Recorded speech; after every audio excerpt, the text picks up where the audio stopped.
Welcome to Chronic Combat Conversations, a live look at our best bets, picks, and predictions for Dana White Contender Series, Week 4. We've got 44 ounce to freedom. Zach likes MMA in the building. What's up, brother? How you living? Hey, it's going good. 3 weeks through Contender Series, doing pretty good. And by saying that, I think there's only been 2 dogs that have won so far, so everyone should be doing pretty good so far this season. And the favorite train's going to keep on rolling into Week 4. I had a feeling the favorite trade might keep on rolling. We've got the main event, Igor Cavalcanti taking on Sitsuk Ko in your welterweight main event. Should be a banger. But before we can get into the main card, honestly, before the main event, we're going to start from the bottom here. Started from the bottom. Now we're here. We've got Quillen Salkid. I forget how to pronounce his name. Is it Salkid? Salkid. Quillen Salkid versus Gage Young in the lightweight division. Very interesting, as Gage Young has fought up at welterweight before. I believe maybe in his last fight at welterweight. Yeah, it was. It was a catch weight. That's why. Oh yeah, that's his problem. His 3 of his last 4 fights in a row, honestly, have been at a catch weight. So I don't like. This is the first time he's making welterweight in a very long time. Lightweight in a long time. And the last time he made lightweight, he actually lost to a 12-7 Bobby Lee, who was 12-7 at the time and is now like 15-9. Like, this guy smells. He had lost 3 fights in a row before beating Gage Young, and then lost his fight after beating Gage Young. Like, this guy is not good. And you see a guy in Quinlan Kincaid who honestly is much more well-rounded. And, I honestly think that, what you see on the feet from him, he's got really quick hands. He's got a decent offensive ground game. He's a solid counter striker. He's got decent enough top control. I didn't like his takedown defense at all, to be quite honest. He's getting held down by Marfan in both of them. He fought him twice. And Marfan's not bad though. I mean, I was like, I've seen worse fighters. But he's using butterflies, trying to get back to his feet, but I don't really like his takedown defense.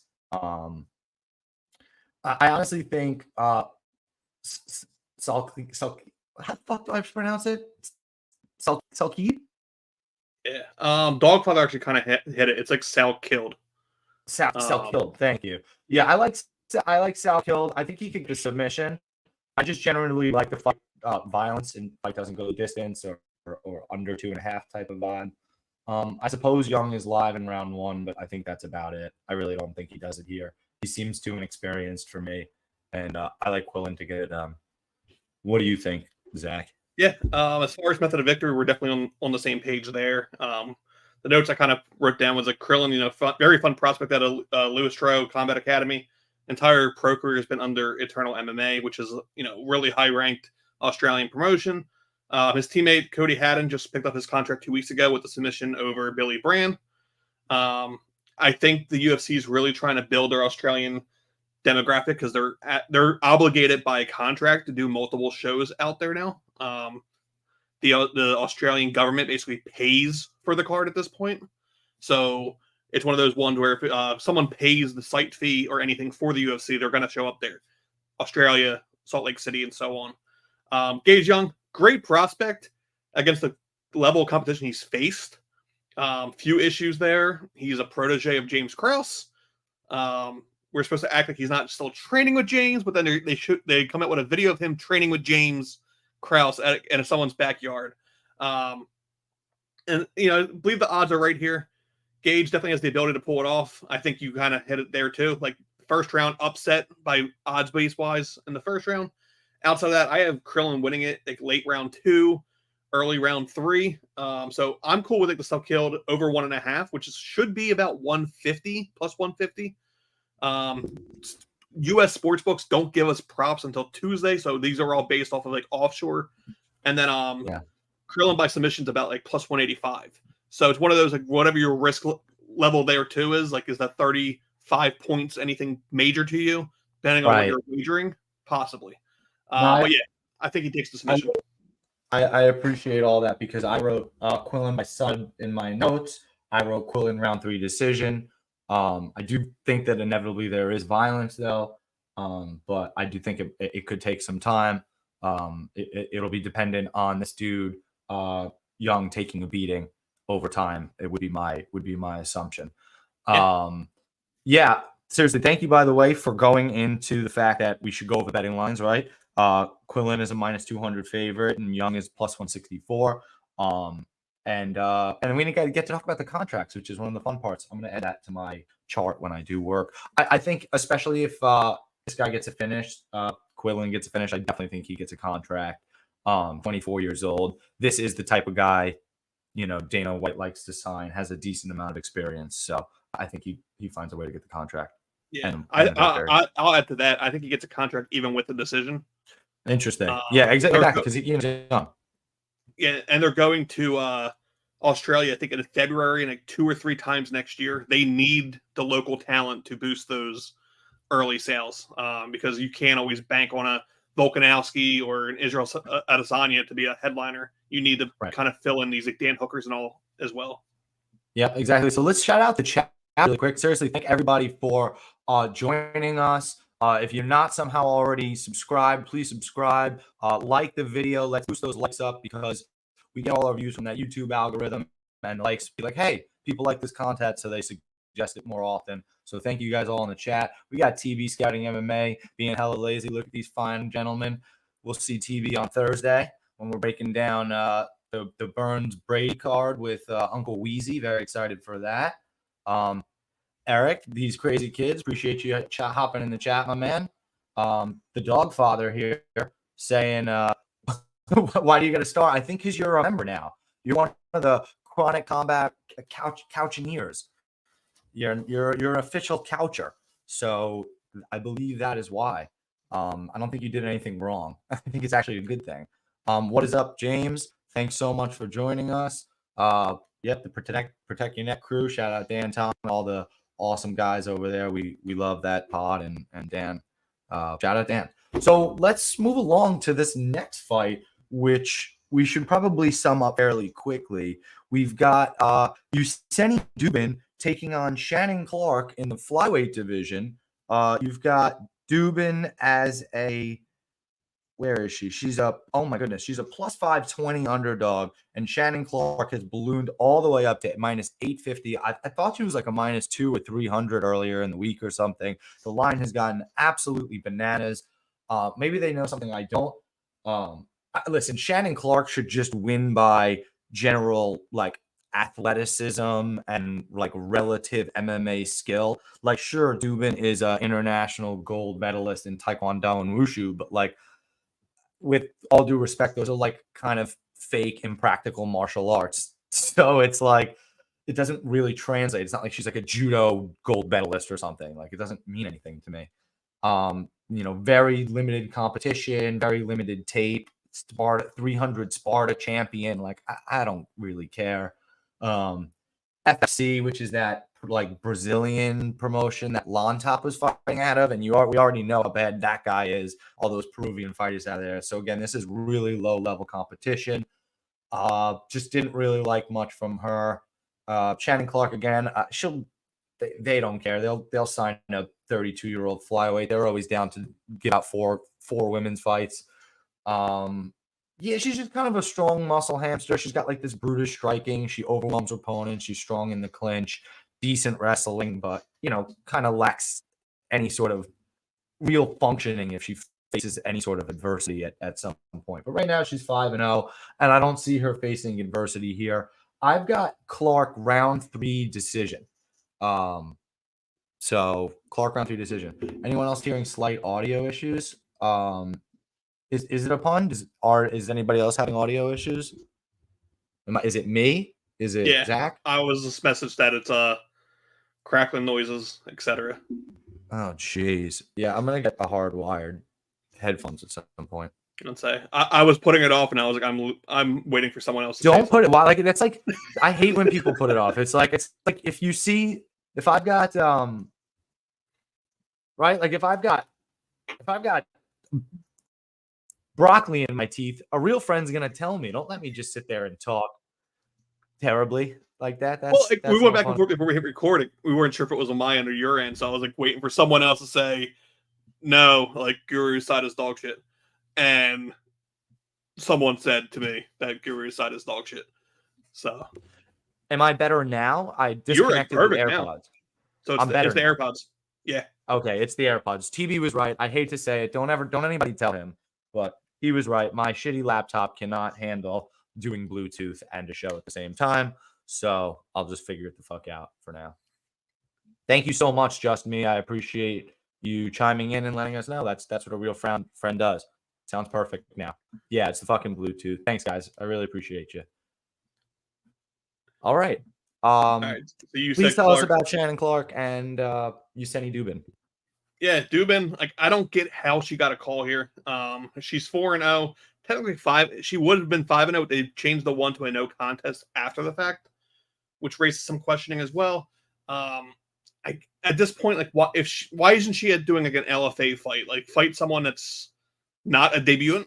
All her fights have been against debutant fighters, which doesn't speak anything because those fighters have either never fought again or have never won anyway.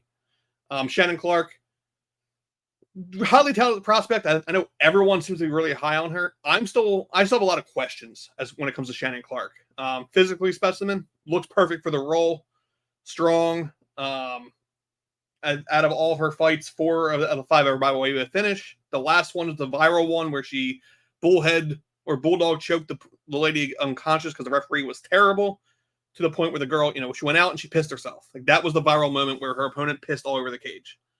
Definitely a layup fight for Shannon Clark. I would have loved to see Shannon get someone like Fatima Klein or a Tina Machado, or there's all these other women in her weight class that would have been a better opponent and deserving so than Dubin. So layup fight for her. I'm seeing odds as far as now minus 950, which is just insane. If you're minus 950 on Contender Series, you just get signed. There's no like fighting for a contract. Just get signed. Thankfully, if the props stay the same as they are on Bet Online, Clark in the distance is minus 165. That's a lot better than the minus 850, minus 950. I'm also leaning Clark by knockout. I think the submission was just luck of the draw in the last fight. I think she has that the was ability hilarious. A bulldog choke against a BJJ black belt, like a high level BJJ competitor. MMA BJJ is not BJJ. Yeah. And it showed it there because even in an interview that recently just dropped with Shannon, like, she even said, like, she kind of just winged it. Like, she doesn't really, that's the only submission she can get on the guys in the gym. So it just happened to be like, look at her arms. Of course, look at her arms. Of course, she gets a fucking bulldog choke. She's all brute strength. So I think if it's a knockout, I think it's ground and pound, with top pressure, which again, I do still think takes time. So I do really like my round 3 decision angle. But I mean, if Yeseni's really that bad, I mean, maybe she just gets blasted early. But I don't know.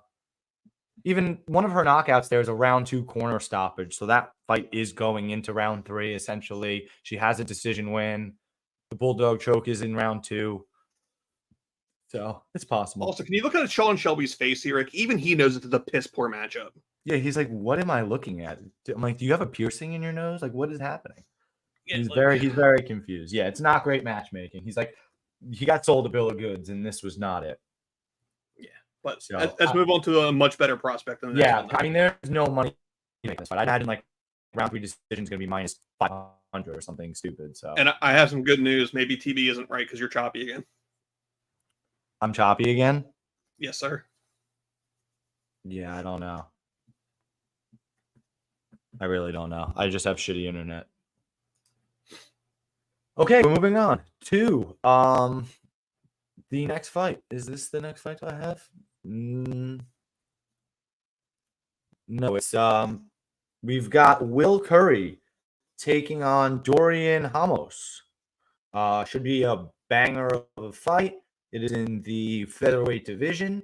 We've got Will Curry as a minus 425 favorite, and you've got Jordan Santos at plus 300. Wait, what? I just said Dorian Ramos because Dorian Ramos is fighting Austin Bashi. I'm retarded. Okay, Will Curry is fighting Jordan Santos. Will Curry is a minus 425 favorite. Jordan Santos is plus 300. Where's TV? I am not good at teeing up these fights. Yeah, I mean, this should be an exciting fight. This is kind of crazy because I do feel like it's a chalky card, and I could very well be wrong because I was not very impressed with Jordan Santos. But hear me out. I think he could get it done if the fight extends out. Like, Will Curry is a good hammer, but a terrible nail. He's got poor cardio.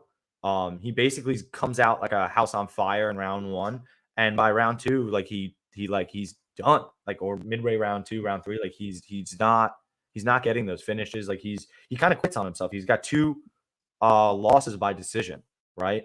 And a round 2 knockout where he was just kind of gets gassed out. I feel like somebody like Santos can wear on him a little bit by just being patient and just kind of being there. And that can be enough to break this guy, I feel like. I love fading Cage Warrior fighters, so I think this is a good opportunity to do so. We got to keep in mind this is a plus 300 dog, so just kind of a little sprinkle on it. I really wouldn't be surprised if he got smashed, but I like the over 1.5, though. I just think it takes time. I think that, honestly, I feel like me liking the over 1.5 is essentially why I end up liking Santos, because I'm not sure. Like, Will Curry, I'm not impressed by his striking. Like, how is he going to damage this guy? Like, he needs kind of a submission in my mind, and I'm just not sure. Am I crazy, Dak? Well, I mean, you just picked up the method of victory that I'm leaning as well. I do think Will Curry takes this one. I'm not sold on the minus 355 up to minus 400 that's going around right now. But Curry by submission is about plus 125, which is a much more tolerable. I do like the minus 150 over 1.5. So I mean, playing it safe, you go over 1.5 at the minus 150. If Santos does pull it off and gets the win, sure, you still cashed. I'd be willing to do a same fight parlay here and do Will Curry over 1.5 by submission. Can't even guess what odds are there because DraftKings and all the local stateside sports books hate us. As far as the Cage Warriors, I was the same way at one point too. I was fading a lot of Cage Warriors. I think this new crop though is amazing. We would have had Will Curry. We would have had Luke Riley, who I think deserves to be in the UFC, but whatever visa issue popped up, I have a few ideas which popped up. But Luke Riley is another one that should be in the UFC. I think Will gets it done. It also leans on the fact that Santos his last win came in 2022. Like, what are you doing for 2 years, dude? Like, you can't just sit around for 2 years and then come in for a Contender Series slot. I hate when they do that. Yeah, so Will Curry by submission, take the little plus 125, and move on to the next fight, which I thought this was the co-main event, not going to lie. I think it probably is. I mix something up. Okay. I mixed up everything, to be quite honest. So we're just kind of breaking down fights at this point. Yeah. And I think Austin Bashi deserves to be co-main, so that works out if they did change it. But right, who did you say should be in the UFC again? Luke Riley. He was going to be on the later. Luke Riley. Yeah. But he now fights for Cage Warriors September 25th. That date's probably really wrong. Yeah. All right, so we'll move along.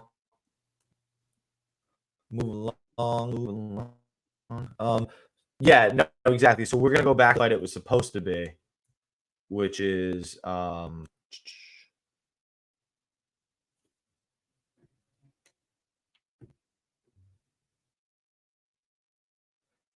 which is not this fight either. There you go. This fight. There's Bashi. We are going with the featherweight division. We're going with Austin Bashi, 12-0, taking on Dorian Ramos, 8-2. The line is minus 600 on Mr. Bashi, plus 390 on Dorian Ramos. And let me cut right to the chase. I've been watching these, fights and stuff for a while. I've been taping people for a while. You at this point, you kind of start to see when somebody can pop out, like when somebody really stands out. And this dude, Austin Bashy, is legit. He might be one of the best prospects in the United States right now, like, period. I mean, I don't know how many other people are going to be better than him. Sure, he's, he kind of has lacks some head movement, and he kind of struggles at time to get takedowns on the open mat. But the dude is aggressive. He's forceful. He's athletic. He's got solid top control. He's got an ability to float with the top control. He's got solid ground and pound. He can take the back. He uses the body triangle. I mean, he's doing all these things that you love to do. I love to see. The kid is fucking 22 years old and 12-0. You don't see that kind of experience. He's a little small, so I hate that he's taking this fight at featherweight. But he took the last fight at featherweight and he won his last fight at featherweight and he won. And he also just beat Askar, who's like pretty fucking solid, and he choked him out in 2 rounds. It was a title fight. Dude is just really, really impressive. I think he styles on Dorian Ramos here, who's, a decent striker, has got some decent wrestling, willing to shoot takedowns. He's just kind of a grappler with cardio that kind of likes to wear down people to create damage, right? He's got 4 round 2 finishes, and a round 5 submission. So he kind of likes to wear on people. I just don't see that working here against Bashy.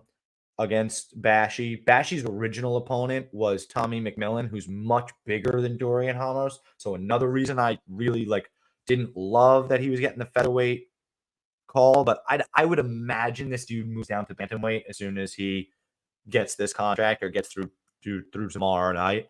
But yeah. So I like Bashy, and I definitely think Bashy gets a contract. We didn't talk about the last fight, and I'm not sure that anybody gets a contract in that last fight. I think it'll be finish dependent on that one. What do you think about that last fight contract status and this fight in general? Yeah, I think Curry has to really show off potential to get the contract. I'm saying by a finish, he has to get a finish. I'm hoping by week 4, Dana Winfrey has stopped giving out contracts left and right. And we also didn't touch on the other one with Fryer, but Shannon Clark gets a contract with the win. It's just one of those, like I said, it's a layup fight for her. Same thing with Austin Bashy. I think Austin wins here. He gets a contract because of that record and the amount of finishes. The issue, you kind of touched on it too. I'm not sure if I like him at featherweight. 22 years old, to move up. He's already kind of said he's not going back to bantamweight. I'm hoping someone lets him know, the level of competition you're fighting on the regionals is not what you're fighting in the UFC.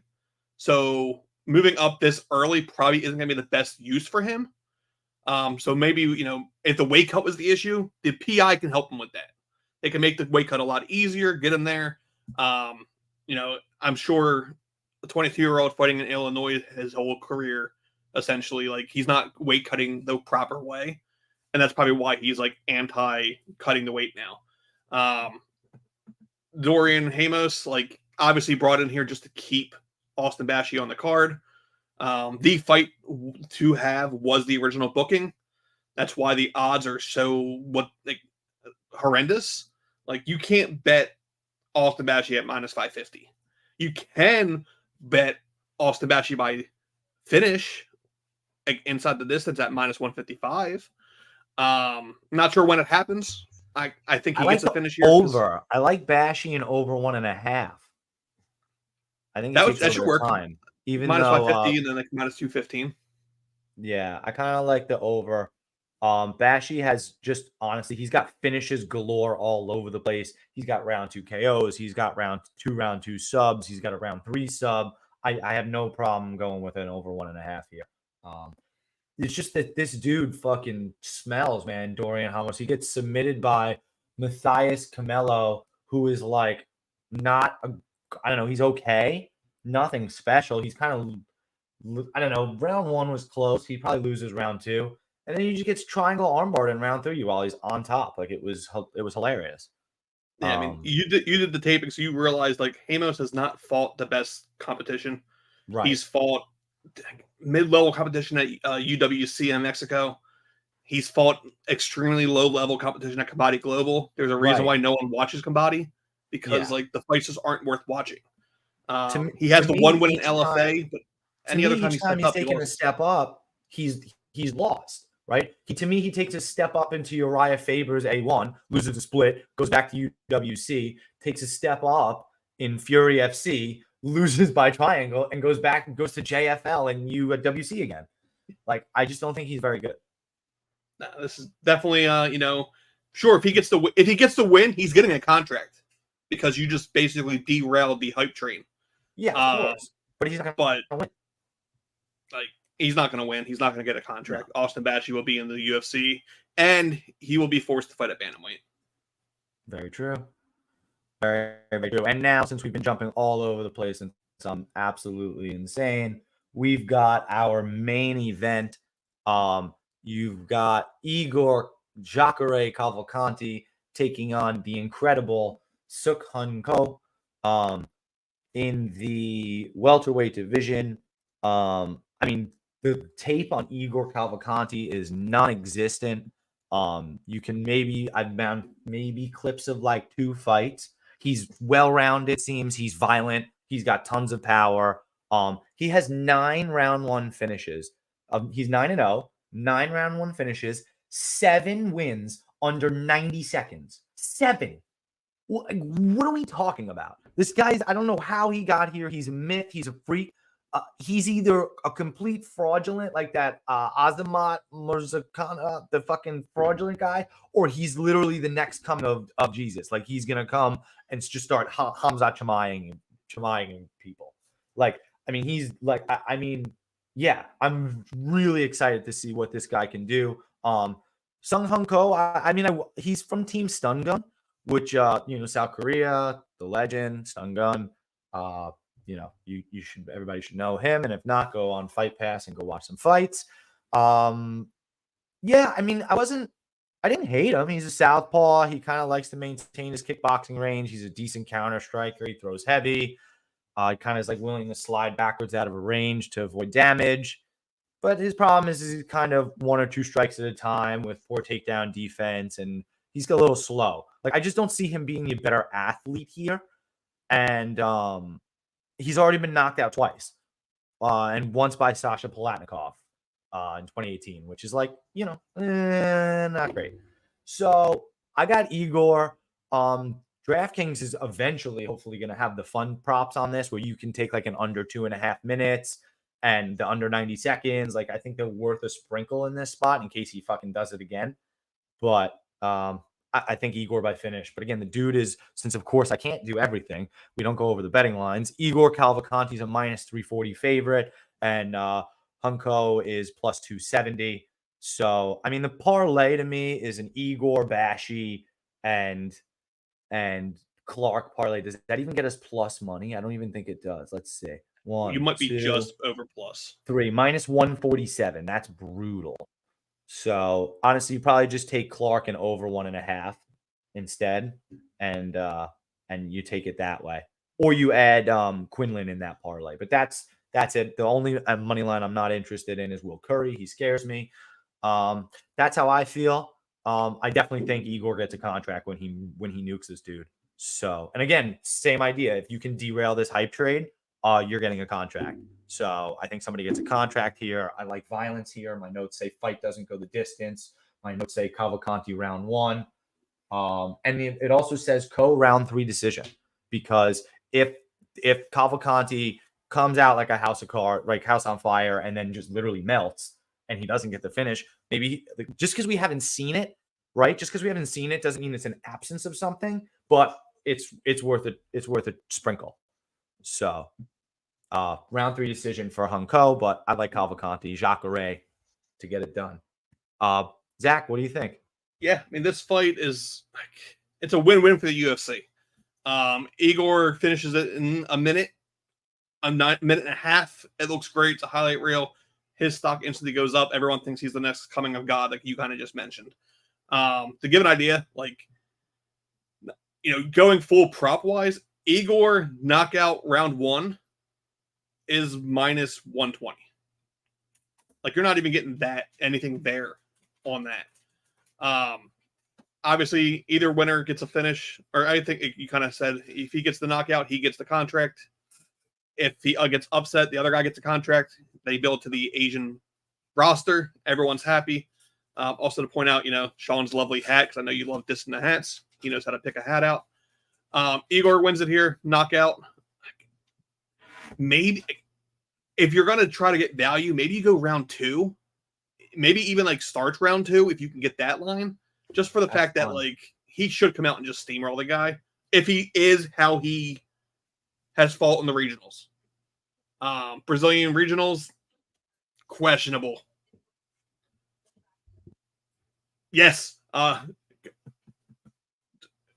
Yes, that. To bring up some last week drama, Jack. Dude, honestly, I was so unhappy with how that fight all played out. And unhappy with myself, but then also happy because it was basically what I said. I felt that dude's wrestling was not, there's like no damage to it. And I was very impressed with what I saw from Jack Duffy's aggressive jiu-jitsu. And I felt that would work well in MMA. And it fucking did, but he didn't win. But I didn't bet him because I had a parlay with the other dude. So it's like I got bailed out, but we get the fight again. But I also kind of feel like that was Jack Duffy's like best fucking chance. I don't think he'll be able to replicate it. That's my thought. But yeah, I'm very excited. I think Jack Duffy won. Again. What'd you say? I think Jack Duffy won. Yeah, he did. He did win. No, he 100% won. It's damage over control. He did. I completely agree with Dana. Like Jack got fucked in that fight. Nick did not win that fight. Nick got lucky. And that's coming from someone who, as Bulo just kind of mentioned, I was like, fuck Jack Duffy, shittiest guy on the card. Bring that weird shit to the UFC. Have him start those rounds like on his back, laying down, whatever the hell he was doing. Bring that to the UFC. I'm actually curious if Nick takes the rematch. It's hilarious because I had seen him doing that on the regionals when I was watching tape, and I was like, what the fuck's he doing? And then he started the fight like that. And I was like, what? Because he never started the fight like that before. And yeah, wild. I can't wait to watch them run it back. So that's I don't think it gets ran back. What's up? I don't think Nick takes it. Oh, you don't think Nick will do it? Nope. I think Nick realized he's gonna need to learn how to check a leg kick. He's gonna learn how to, be a lot more defensive, come out forward, and I think he's gonna be a lot of worry because Nick knows he lost that fight. Wow. And yeah, I mean, if you're Nick, you just kind of escape with the W. You leave Dana White alone. You just kind of go work on stuff. And Jack Duffy probably, earns good favor with the UFC. He'll probably get a short notice call or they'll give him another matchup or something. They'll keep him in mind because you don't impress Dana White and then not, keep that stuff in mind. There's enough flyweights on the regionals that he can get another fight week 10. Do Israel Galvan, do Pumi Nakuda. There's people out there. Put those out there. I've already reached out to some fighters and said, hey, chirp up, because I don't think Nick's taking that fight. No, that's awesome. Listen, make sure you stay here with Chronic Combat Conversations. We've done 4 weeks. We've got 6 more to go.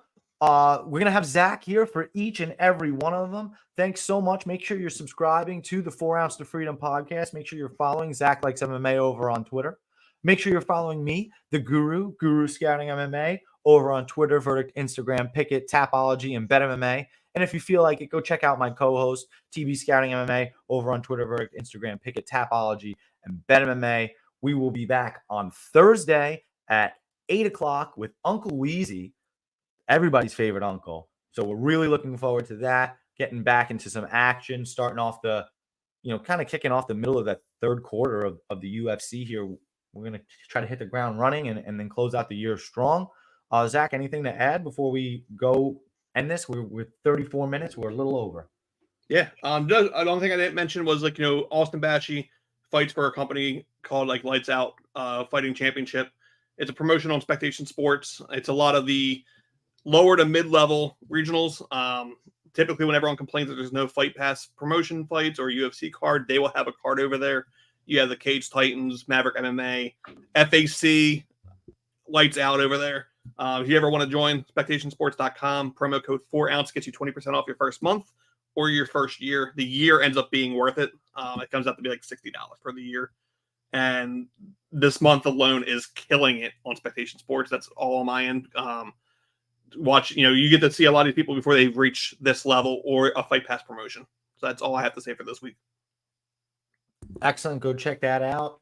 You know what? We'll do that, Bulo. I haven't seen you here before. Hopefully you like the video, subscribe, and then come tune in with us on Thursday and every week from here on out, man. I appreciate you. And for you, man, let's do a last minute recap. I liked Saklid. How the fuck do you pronounce his name? I'm having a brain fart. I like Saklid. I like him by sub. I like him by finish, maybe round 3 decision. I like Clark. I like Clark round 3 decision. I like Bashi in the over 1.5. I like the over in the Curry Santos fight. I lean Santos on the dog. I like Bashi by finish, even though he could probably do it late. I like Cavalcanti in round 1. I like the fight not to go the distance there. Taking the fight starts round 2 is an interesting thought. My parlay would probably be Cavalcanti, and you could throw Bashi in there, and you could throw Clark in there too if you're really feeling stupid. I would probably not do that. I would probably put Saklid in there instead. And that's what I do. You got a quick recap? Yeah. I have Sakilled by submission. Easier, less risk. Sakilled over 1.5. Clark by in the distance, which is about -165. Clark by knockout is where I really lean, +150. Bashi in the distance, I think was like -120 or whatever I said it was. I don't think it goes to decision there. He shouldn't go to decision if he wants a contract. Will Curry by submission. I forget the odds on that one. And then Igor by knockout round 1, which is -120, which is terrible going all in on a round and finish prop, but that's the whole card. Parlays, I'd go Sakilled by submission and then Clark by finish. That's +185, -165. You look probably at +380, maybe +420. Start your card off right and then just play the rest of the card from your winnings there. Shitty card, the PFL style odds, but if you play it right, there's still a lot of money to be made. Unless your name is Gianni. You're muted. You're still muted.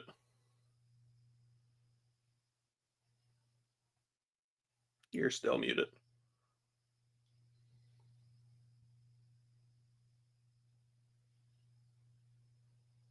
You're still muted. What do you think is the best week? Off the top of my head, I think week 1 was the best. Trying to think of who else there's actually coming up in the season wise that I'm actually like hyped for.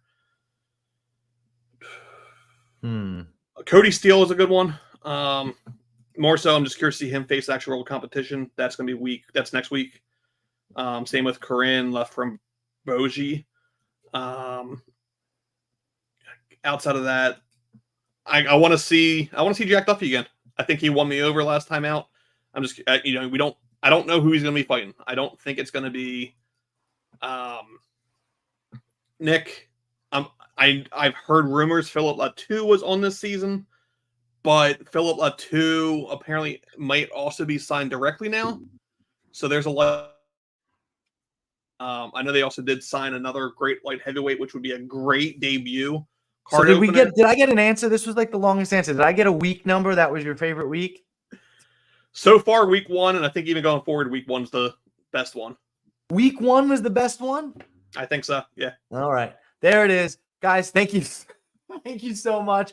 Zach, thanks for joining us, man, hanging out, putting up with me, trying to be TB the best that I can. Guys, thank you so much. We'll see you next time. Take care, and please come back on Thursday.